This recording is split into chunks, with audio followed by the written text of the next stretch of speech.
It's so unsafe.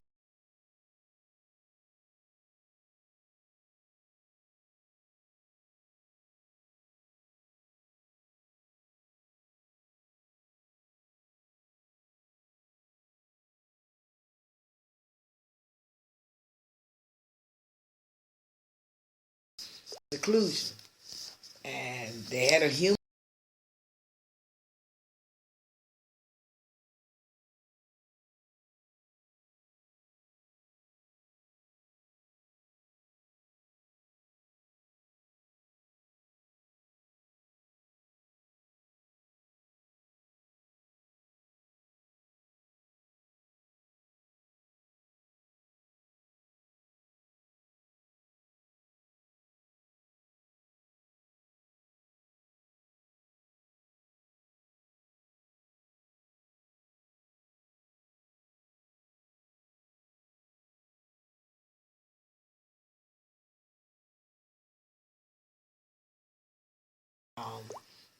I'm uncomfortable with being on the unit, and I'm really uncomfortable.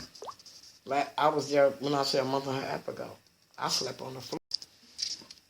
The dog slept on the bed. My service dog that they wouldn't allow on the unit had me on the medical unit in a safe environment. I was safe. I was cooperative. All I, but the Dr. Neptune, who was the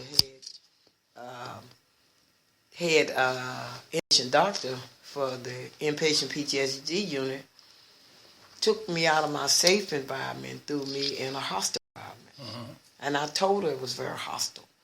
And I tried to leave the hospital.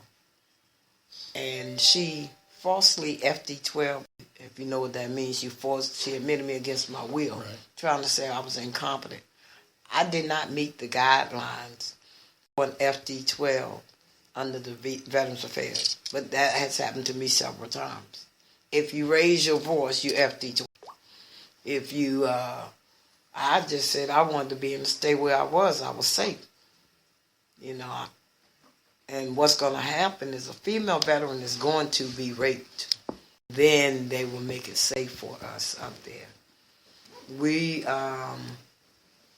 have, most of the time, a lot of times we have to wear the men pajamas. I don't have no. So I think it's just very inappropriate, and doesn't provide privacy. And they have female pajamas, but the men are walking around in them. So, and but I brought this attention to the hospital administrator, and everybody wants you to go to patient advocate first, which is a joke.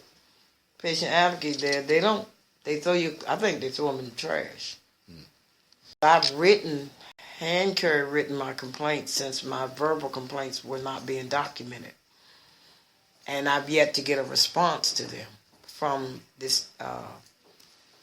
The patient advocates got to go through them, but nobody hears this part. And a lot of female, they complain, but it goes nowhere, so they just give up.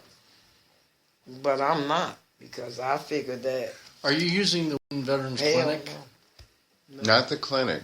No, I don't. No. I don't use it. I choose not to use it because at one point they had a bunch of men in there on Wednesdays. Men in the women's clinic on Wednesdays? Because they go to see the breast doctor. Uh-huh. So I don't feel that it's considered a women's clinic once you have men sitting up in there waiting to see our doctors. So I stopped. And Bill is the women's coordinator. And she just got really complacent in her job. So she doesn't even address our issues. These issues I'm telling you about, I brought attention several occasions. They go nowhere.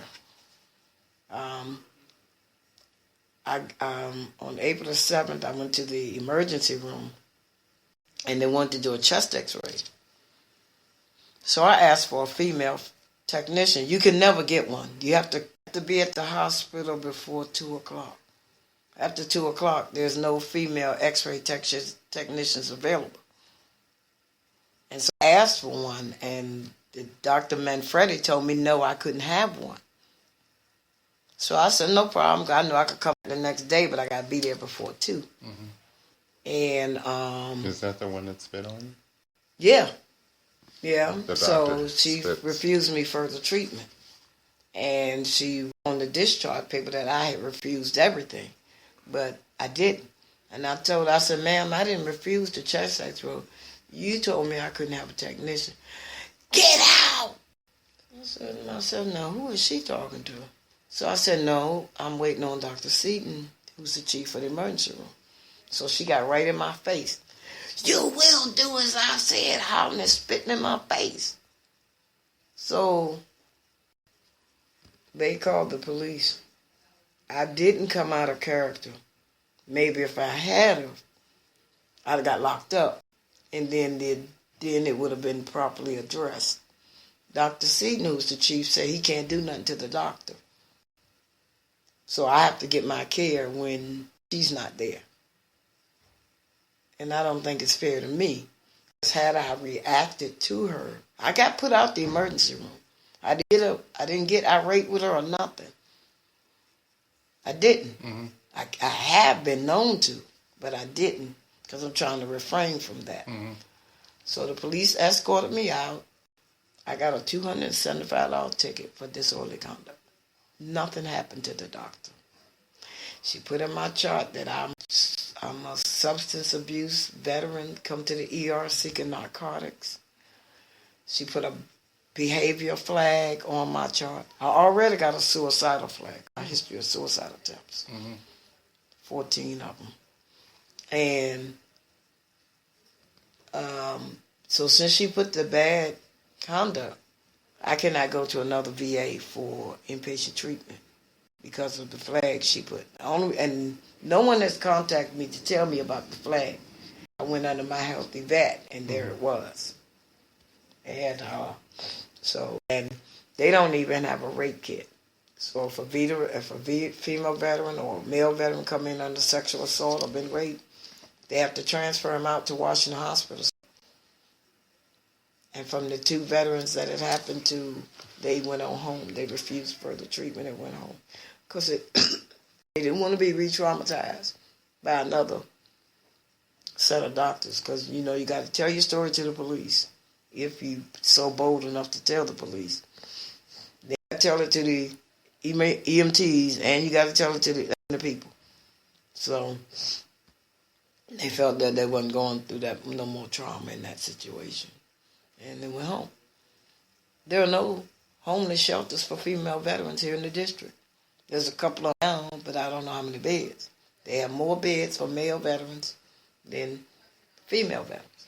I'd like to add, in California, where we're headquartered of America's Disabled Veterans and where I live, in Los Angeles, because I'm also the treasurer and adjutant for the DAV Los Angeles. So I represent that area. There's no beds for women veteran, period. And in Orange County, it's pathetic. From Orange County, from Long Beach to San Diego, I think there's maybe one facility and they maybe have 20 beds, which is not enough. Mm-hmm. We have Marines with Camp Pendleton. We have March Air Force Base. Nothing. Even to the point that I have found women living in cars in my own city, and I'm subject to speak to them because I see that they're in need, and if there's anything I can do to get them to their claim, but it's ridiculous. It's not good.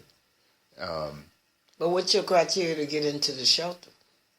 You have to demonstrate that you're homeless. Well, in D.C. But if you're a woman, they send you all the way to Los Angeles. If you're in Orange County and you want to remain in Orange County, you can't remain in Orange County because they're going to send you to L.A. because L.A. has all the vouchers and everything to give out. But it's impossible if the person's centered in Orange County or the person's centered in Long Beach. In Vermont, where Senator Sanders represents, there pretty much all the homeless programs are run by private nonprofits. VA really doesn't run any of them. And in fact, VA refers people to these private nonprofits. there's one in Winooski, which is a suburb of Burlington, that has the ability to accept not only a female veteran but a female with dependents. Which, Okay, that's good. We've been very fortunate that we've had several families that were staying there, and they can stay for up to 2 years. That's nice.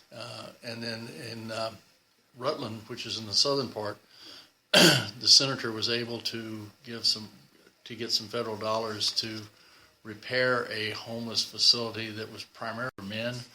It was kind of an L-shaped house, and the short leg of it was a area where they had the ability to set up a 2-bedroom apartment. It had a living room, dining room, kitchen, and then upstairs it had 2 bedrooms and a bathroom. Well, when the senator was able to get the money to help repair that place, they made it exclusively for women veterans. So that small program that houses 6 men can also house 2 women. But in essence, those are the only 2 places in Vermont that women veterans can go to. Wow. Which is tragic. Yeah. But my point is that in most places, you're going to have to go to the private sector and talk to those folks about what efforts or what are your plans to accommodate women veterans. In Pennsylvania, there's a bunch of programs that are done by the American Legion, and they've been able to take in females. They've been able to take in families, in fact.